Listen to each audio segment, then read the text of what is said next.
Min, Liu, and Taro watched Ren with concern, their excitement diminished by the metaphorical rain falling on his achievement, while he remained unusually still, apparently lost in thought.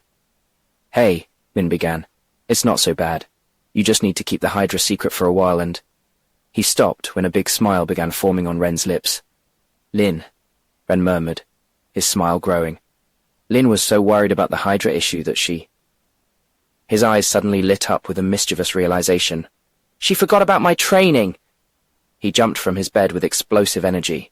"This is our best chance." "Oh no," Taro recognized that look. "Oh no, no, no." Ren grabbed Taro by the shoulders, his new muscles enhanced by the stacked 60% buff making his grip surprisingly firm for a 10-year-old. "Ren!" Taro blinked in surprise. "Since when are you this strong?" 50% extra strength increase, Liu reminded him. Ren practically glowed with excitement. "This time, we don't need an elaborate distraction like last time." "Last time?" Min narrowed his eyes suspiciously. "I wanted to start gathering materials for the Hydra and my world mushroom's next level, but they'll have to wait. We need to seize this morning." Ren was already dragging Taro toward the door. "The ruins await us." "Wait!" Taro tried to resist, but Ren's new buff made it surprisingly difficult. "Shouldn't we at least discuss what you want to do, or—" "There is no time to talk." Ren was already running down the hallway, dragging a resigned Taro by the arm. Lin could remember about our training at any moment. Min and Liu looked at each other for a moment. "Should we?" Liu began. "Follow those idiots before they get into trouble?"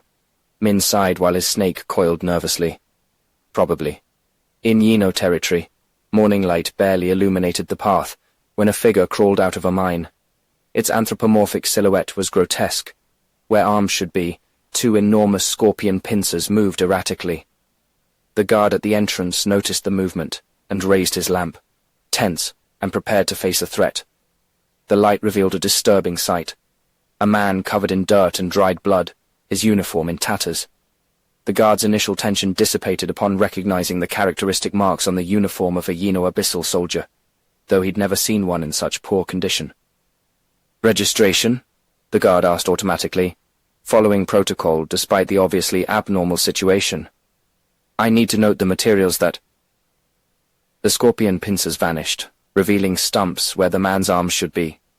His bloodshot eyes tried to focus on the guard before his body finally gave out. The soldier collapsed at the entrance, his last incoherent mumblings about lost cores and stolen eggs. "It's Hagen!" the guard shouted. "The Abyss cartographer!" Other guards near the entrance came running. Few people in Yino didn't know Hagen, the man who had mapped the depths longer and across greater expanses than anyone. His maps had discovered dozens of new mana veins for the city in recent years. "Bring a healer."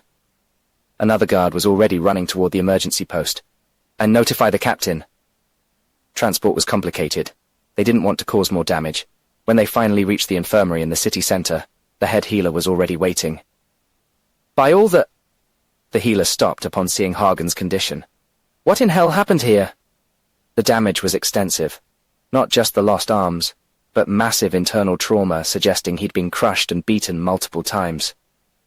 When Hagen finally awoke, his first instinct was to reach for his bag, only to find himself moving a bloody stump.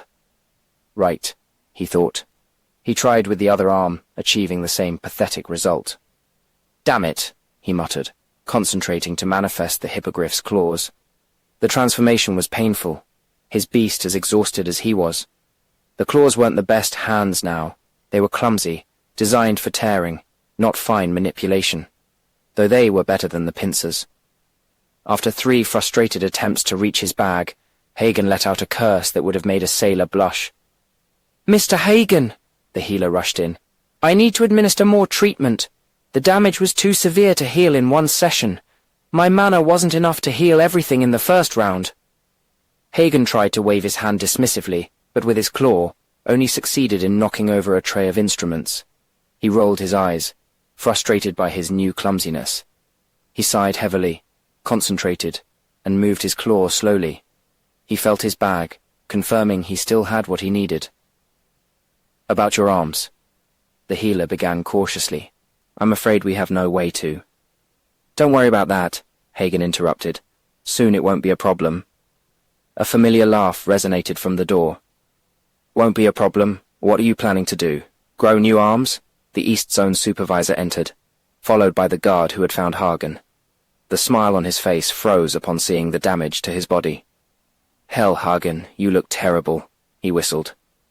Did you run into the King of Yano or what? Hagen let out a laugh. The King? No. From what I heard, if it had been the King, I'd be dead. He straightened with difficulty. This one, he raised his left stump. I gifted to that Director Ignatius when I tried to recover the first egg someone stole from me. And this other one, he raised the right, was a farewell gift to the prince when I tried to save the second egg. The eggs? The supervisor frowned. The ones you were supposed to find in the deep zones? You see. Hagen told him most of what had happened. Why the hell did you leave the depths? Because I'm a proud imbecile. Hagen rolled his eyes, a stubborn idiot who wouldn't accept to lose what was lost. Hagen sighed, making the hippogriff's claws disappear and raising his stumps. But I learned my lesson.